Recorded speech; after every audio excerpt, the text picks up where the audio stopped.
ओम शांति। ए शरीर नाम देवजनी। मु ज्ञान कौन जानी नथिली। विवाहर पूर्वर जागर बेले मु जाए, जागर बेले मंदिर जाए, किंतु सेठी देखे सब प्रवचन दिया होता है, बाबा प्रवचन दिया होता है। बाबा कौन मु जानी नथिली। तापरे चट्टी बही सब किणिकी आनी पढ़े, पढ़िला परे घरे रागंती ये बही कौन पढ़ा होची। तापरे मु लुचेई लुचेई पढ़े। तापरे मु कहती एबे किछि नाही, बाहाघर पर जहा करिवु, एबे कौन ज्ञान रे जाउछु, कौन ज्ञान कौन एमती मत कहती। तापरे मु रहीगली। तापरे विवाह रहीगला।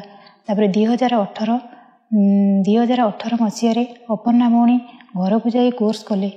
आम समस्ते घरे पति भी ज्ञान रे, दुई जा भी ज्ञान रे आसिलु, समस्ते ज्ञान रे आसिलु। मु सबुदिन घरे मुरली पढ़े, मुरली गीता पाठशाला भी खोला है, मुरली पढ़े।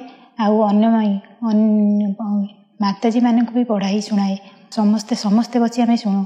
दुई जा भी ज्ञान रे, पति भी ज्ञान रे। पति पत्नी दुई जन जाक गुरुवार रविवार दिन सेंटर को आसु। प्रति मुहूर्त रे बाबा को भी अनुभव करे। मु किछि अनुभव कहूची, एमिति दिन ना जे मु को दिन बाबा को किछि अनुभव करनी बोली, प्रति मुहूर्त रे ही अनुभव करे।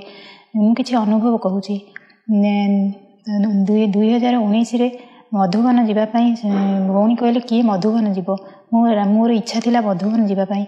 मु इच्छा कली मधुबन जीवाई, किंतु पति राजी हेलेनी। कहले ना मधुबन जाई हेबनी, एबे तो ज्ञान रे आसीच जाई हेबनी। मु कहली ना मु निश्चिंत जीवी। तापरे मु बाबा को जनइली, कहली बाबा मुझे मधुबन जावाक मोर इच्छा होची।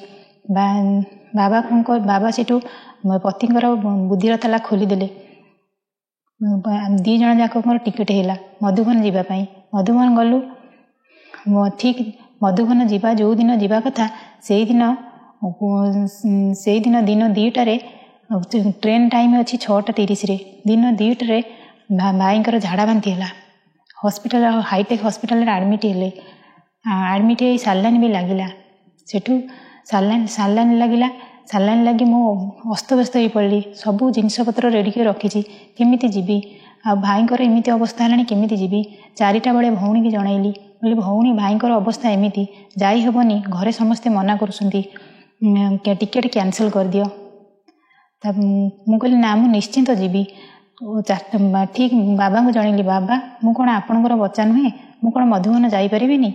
बाबा ठीक 5टारे पति को छाड़ीदेले। हॉस्पिटल पति आसिले। पति आसला परे मना कले, कहले नाई नाई जीवानी, देह खराब जीवानी, घरे समस्ते मना करुछंती कि जीवानी। बोले ना ना जीवा, निश्चिंत जीवा। तापरे आम सेठू गलु मधुबन को गलु। ट्रेन टाइम हो जाए। पुतुरा सेठू नहीं छाड़ीदेले। एमती व्यस्ततार गलु जे पैसा भी किसी नहीं नथिलु, पैसा भी छाड़ी जाइलु।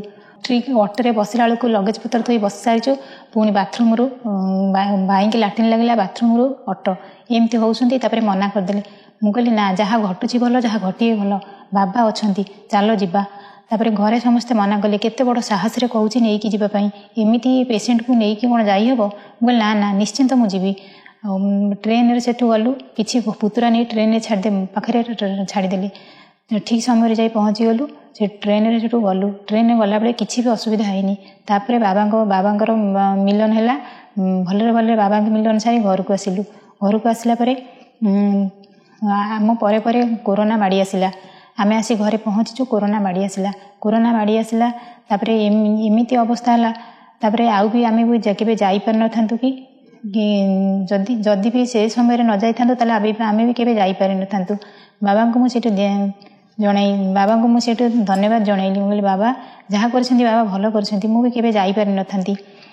तापरे आउ गोटे दिन एमती होईची, मोर चिली पोखरी आश्रम को जावाक इच्छा थिला। पति मना कले, कहले नाई जाई हेबनी। मु कहली आउ केबे जीवा। तापरे केबे जीवा कहले। तापरे ठीक से 2019 फनी समय संध्या हो जाए। माँ देह खराब बोली सकाळ समय मु आश्रम जाई, गुरुवार होता मु सकाळ समय आश्रम जाई पार नथिली। संध्या बेले जीवाक इच्छा करथिली, किंतु जाई पारु नथिली। पति की कहली, मु कहली टिके आग माँ साडू फोन आसिला घर फोन कले जे माँ देह खराब आसिया पड़ो। मु पति को कहली आग आश्रम जीवा, तापरे माँ पछरे माँ पाखक जीवा। से भाई राजी ହେଇଗଲେ। भाई राजी ହେଇ ତାପରେ ମୋତେ କହିଲେ ଠିକ୍ ଅଛି ଆଶ୍ରମ ଯିବା ତାପରେ ଘରକୁ ଯିବା। ଆଶ୍ରମରେ ଯାଇ ପହଞ୍ଚିଲୁ। ଭଉଣୀ କହିଲେ ଚିଲି ପୋଖରୀ ଆଶ୍ରମକୁ ଟିକେ ଭୋଗ ଦେଇଦେବାର ଅଛି। ଆମେ ରାଜି ହେଇଗଲୁ। କହିଲେ ହଉ ଠିକ୍ ଅଛି ସେଇପଟେ ଆମେ ଯିବୁ ଭୋଗଟା ନେଇକି ଦେଇଦେବୁ। ଭୋଗ ନେଇକି ସେଠୁ ଦେଲୁ। ଭୋଗ ନେଇକି ଯିବା ବାଟରେ ଅଧା ବାଟରେ ଗାଡ଼ିରୁ ପେଟ୍ରୋଲ ସରିଗଲା। ମାୟା ଏମିତି ଆସିଲା ଯେ ଗାଡ଼ିରୁ ପେଟ୍ରୋଲ ସରିଗଲା। ଆଉ ଚାରିଆଡ଼େ ବି ଲାଇଟ୍ ନାହିଁ, ସବୁଆଡ଼େ ବନ୍ଦ। ଠାକୁଠା ଲୋକମାନେ ଛିଡ଼ା ହେଇକି ଗପସପ ହେଉଛନ୍ତି। ଭାଇକି ବହୁତ ଡର ଲାଗିଲା। ଭାଇ କହିଲେ କେମିତି ଯିବା, ଆଜି କ'ଣ ଆସିନଥିଲେ ହେଇନଥାନ୍ତା, ସକାଳେ ଆସିଥିଲେ ହେଇନଥାନ୍ତା। ମୁଁ କହିଲି ନାଇଁ ବାବା ଅଛନ୍ତି ଚାଲ କିଛି ଅସୁବିଧା ହେବନି। ଭାଇ 1 କିଲୋମିଟର ବାଟ ଠେଲି ଠେଲି ଗାଡ଼ିକି ନେଇକି ଗଲେ। ତାପରେ ମୁଁ ବି ସାଙ୍ଗରେ ଅଛି। ଭାଇକି ବହୁତ ଡର ଲାଗୁଥାଏ। କିଛି ବାଟ ଗଲା ପରେ ଗୋଟେ ପାନ ଦୋକାନୀ କେବିନରେ ଦୋକାନିଆ ଜଣେ କହୁଛନ୍ତି ଭାଇ ଗାଡ଼ିରୁ କ'ଣ ପେଟ୍ରୋଲ ସରିଗଲା, ଆସି ତାହେଲେ ଏଠି ପେଟ୍ରୋଲ ମିଳୁଛି, ଏଠୁ ନେଇଯାଆନ୍ତୁ। ଭାଇଙ୍କୁ ବି ଡର ଲାଗିଲା। ଭାଇ କହିଲା ଏଠି ତ କେବେ ପେଟ୍ରୋଲ ମିଳେନି, ଏଠି କ'ଣ ମିଳୁଛି ଡାକୁଛନ୍ତି ଆଣିବା ପାଇଁ। ତାପରେ ମୁଁ କହିଲି ନାଇଁ ଯାଅ ଦେଖ ଯଦି ପେଟ୍ରୋଲ ଥିବ ସେଠୁ ଯାଇକି ପେଟ୍ରୋଲ ପାଇଁ ଯାଇଛନ୍ତି ଆଣିବା ପାଇଁ। ନା ଏକୁଟିଆ ମୁଁ ଛାଡ଼ିକି ଏଠୁ ଯାଇପାରିବିନି। ଆଉ ପେଟ୍ରୋଲ ପାଇଁ ଗଲେ। ପେଟ୍ରୋଲ ଆଣିଲା ପରେ ପେଟ୍ରୋଲ ଆଣି ଗାଡ଼ିରେ ପକାଇଲେ। ଆମ ପଛପଟେ 2 ଜଣ, ଜଣେ ସ୍ତ୍ରୀ ଲୋକ ଜଣେ ପୁରୁଷ ଲୋକ, ତାଙ୍କର ଗୋଟେ ଛୋଟ ପୁଅ। ସିଏ ଗାଡ଼ିରେ ବସି ଆମ ପଛପଟକୁ ଆସିଲେ। ପଛପଟୁ ଆସି ମୋ ଗାଡ଼ି ପାଖରେ ଲଗେଇଦେଲେ। ଭାଇ କିନ୍ତୁ ପେଟ୍ରୋଲ ପାଇଁ ଯାଇଛନ୍ତି। ତାଙ୍କୁ ଦେଖି ଭାଇଙ୍କି ବହୁତ ଡର ଲାଗିଲା। ମୁଁ ଜାଣିପାରିଲି ଭାଇଙ୍କୁ ବହୁତ ଡର ଲାଗୁଛି। ଭାଇ ଖାଲି ଆଗ ପଛ ହେଇକି ଅନଉଥାନ୍ତି। ତାପରେ ସିଏ ତାଙ୍କର ଆସି ଫୋନରେ କଥା ହେଲେ। ସେ 2 ଜଣ ବସିକି ଗାଡ଼ି ଉପରେ ଫୋନରେ କଥା ହେଲେ। ଫୋନରେ କଥା ହେଲା ପରେ ଭାଇ ସେଠୁ ପେଟ୍ରୋଲ ଆଣି ପକେଇଲା ପରେ ଗାଡ଼ି ଷ୍ଟାର୍ଟ ହେଲାନି। ସେ ଭାଇ ପଚାରିଲେ ଆଉ କ'ଣ ଗାଡ଼ି କାହିଁ ଷ୍ଟାର୍ଟ ହେଉନି। ତାପରେ ସେ ଦୋକାନିଆ ଜଣକ ଆସି ଗାଡ଼ିକି ଷ୍ଟାର୍ଟ କରିଦେଲା। ତାପରେ ଆମେ ଆମର ଚାଲିଗଲୁ। ତାପରେ ସେ ଭାଇ ସେ 2 ଜଣ ଯାକ ଆମ ପଛେ ଚାଲିଗଲେ। ମୁଁ କହିଲି ଦେଖ ବାବା କି କମାଲ କଲେ। ଆଉ ଆମକୁ ଯାହାକୁ ହେଲେ ନିମିତ୍ତ ବନେଇ ଆମକୁ ଜଗିଲେ। ଆପଣ ଡରୁଥିଲେ କିନ୍ତୁ ଯେମିତି ହେଲେ ସେ ଜଗେଇଲେ। ବାବା କିନ୍ତୁ ଆମ ସାଥିରେ ଅଛନ୍ତି। ପ୍ରତି ମୁହୂର୍ତ୍ତରେ ମୁଁ ଯେତେବେଳେ ବି ବାବାଙ୍କୁ ଡାକିଛି ସେତେବେଳେ ବି ପାଇଛି।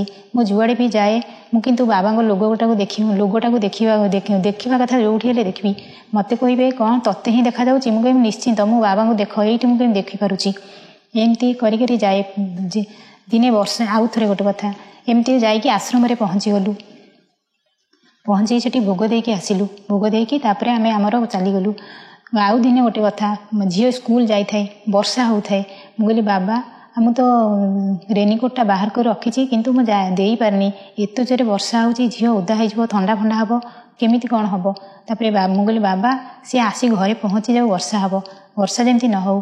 ବାବା ଠିକ୍ ସତକୁ ସତ କିନ୍ତୁ ସେ ଘରେ ଆସି ପହଞ୍ଚିଲା। 2 ପଟ ସାଇଡ଼ରେ ବର୍ଷା ହେଉଛି, 2 ପଟ ସାଇଡ଼ରେ ରାସ୍ତା, କିନ୍ତୁ ସେ ଗୋଟେ ପଟ ସାଇଡ଼ରେ ବର୍ଷା ହେଉଛି, ଗୋଟେ ପଟ ସାଇଡ଼ରେ ବର୍ଷା ହେଉନି।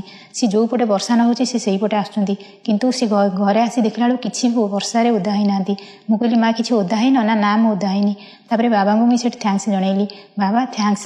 ତାପରେ ମୁଁ ହସ୍ପିଟାଲରେ ମୋତେ ଯେତେବେଳେ ବି ଦେହ ମୁଣ୍ଡ ଯାହା ଖରାପ ହୁଏ ମୁଁ ମେଡ଼ିସିନ ଖାଏନି। କେବଳ ବାବା ଆଉ ମୁଁ ବାବାଙ୍କୁ ସବୁବେଳେ ଡାକେ। ମୁଁ ବାବା ମୋ ଦେହ ଭଲ କରିଦିଅନ୍ତୁ। ହସ୍ପିଟାଲରେ ଯାଇ ଆଡ଼ମିଟ୍ ହୋଇ ଯାହା ପଇସା ଦେବି ସେଇ ପଇସାଟା ବାବାଙ୍କ କାମରେ ସେବାରେ ଲାଗିଯାଉ। ମୋର କିଛି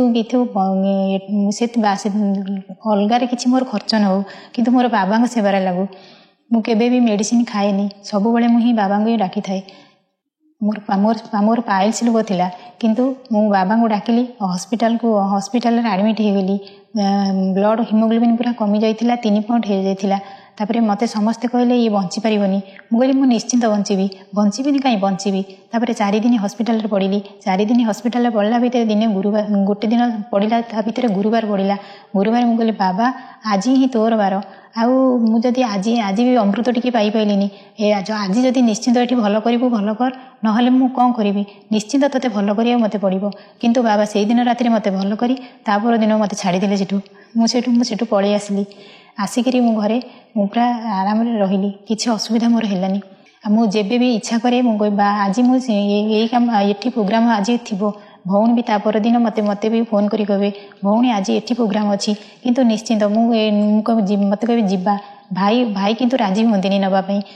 ଭାଇ ମନା କରୁଥିବେ, ମନା କଲେ ବି ସହିତ ମୁଁ ମୋତେ ମନା କରୁଛୁ ସିନା, କିନ୍ତୁ ନିଶ୍ଚିନ୍ତ ନେଇ ଛାଡ଼ିବ, ସେଣ୍ଟରରେ ନିଶ୍ଚିନ୍ତ ନେଇ ଛାଡ଼ିବ, ମୁଁ ନିଶ୍ଚିନ୍ତ ପ୍ରୋଗ୍ରାମକୁ ଯିବି। ଯେତେ ମନା କଲେ ବି ମୁଁ ଯିବା ଆସିବା କଥା ଆସିବି, କିନ୍ତୁ ଟିକେ ମାୟା ଆସି ତାଙ୍କୁ ମୋତେ ଟିକେ ମାୟା ହଇରାଣ କରିଦିଏ। କିନ୍ତୁ ହେଲେ ବି ସହିତ ମୁଁ ନିଶ୍ଚିନ୍ତ ଥାଏ ଯେ ମୁଁ ଯିବା କଥା ଯିବି, ସେ ଯେତେ ଯାହା କହୁଛନ୍ତି କୁହନ୍ତୁ।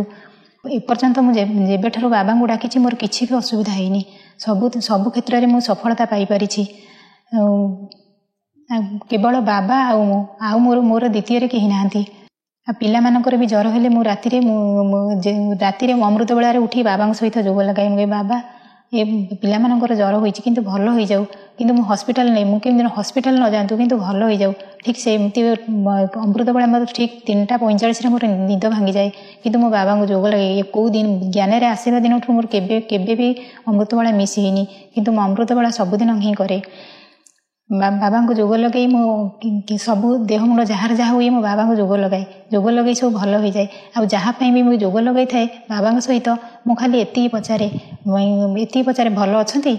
ସେମାନେ କୁହନ୍ତି ହଁ ଭଲ ଅଛି। ତାପରେ ମୁଁ ଆଉ କିଛି କୁହେନି, ମୁଁ ମୋର ସେଠି ବାବାଙ୍କୁ ଥ୍ୟାଙ୍କ୍ସ ବୋଲି କହିଦିଏ।